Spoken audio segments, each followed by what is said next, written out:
Hello friends, welcome back to our YouTube channel. हम कर रहे हैं class 10th math new NCERT book. आज हम करेंगे क्वेश्चन नंबर 3 का पार्ट 10 जो बिलोंग करता है एक्सरसाइज 5.3 चैप्टर 5 अर्थमेटिकल प्रोग्रेशन। इससे प्रीवियस वीडियो में हमने थर्ड क्वेश्चन का 9th पार्ट कंप्लीट किया था। आज हम इसका 10th पार्ट स्टार्ट करेंगे। क्या गिवन है 10th पार्ट में? इन एन एपी, कोई एपी गिवन है हमारे पास, मतलब एपी में कुछ टर्म्स गिवन है हमारे पास। Given L is equal to 28। अब यहाँ तक जो हमने थर्ड क्वेश्चन के और प्रीवियस पार्ट किए थे सारे 1 to 9, उसमें किसी क्वेश्चन में किसी भी पार्ट में एल नहीं आया। इट मीन्स ये क्वेश्चन सभी पार्ट से थोड़ा सा डिफरेंट है, इसलिए इसको थोड़ा ध्यान से देखना है। S is equal to 144।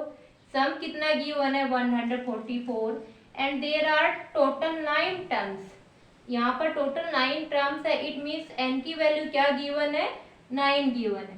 Find A find out करना है। हम हमारे पास हमें सम का फॉर्मूला पता था ए एंड डी और एन की टर्म्स की वैल्यू में। अब यहाँ पे तो एक एल नया ही टर्म आ गया। तो अगर हमारे पास एल गिवन हो तो सम का एक अलग से फॉर्मूला होता है। S n is equal to n by two a plus n. Two formulas होते हैं एस एन के।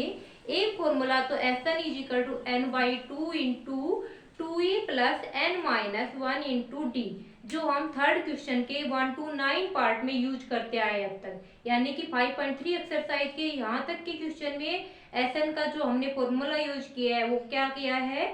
N by two into two a plus n minus 1 into D.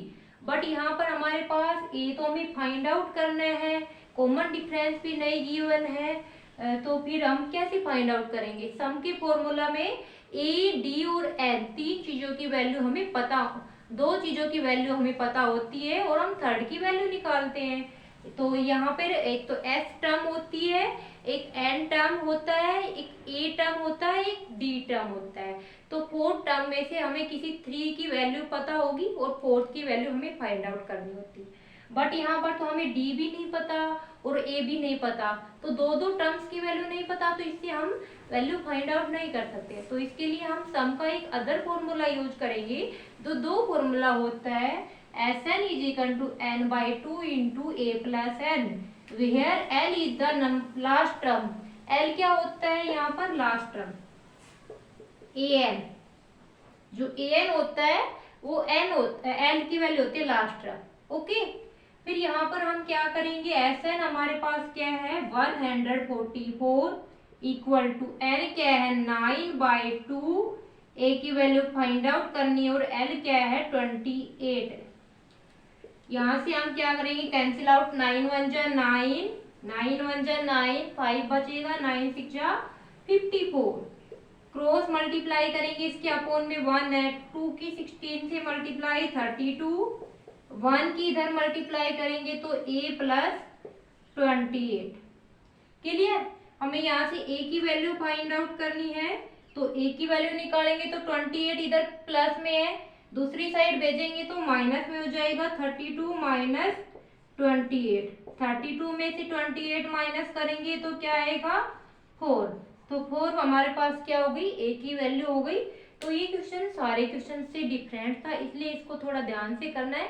वैसे जो अदर फॉर्मूला है उससे ज्यादा इजी है ये वाला। एस एन क्या होता है? N by two into a plus l, where l is the last term. L क्या होता है? लास्ट टर्म होता है हमारा।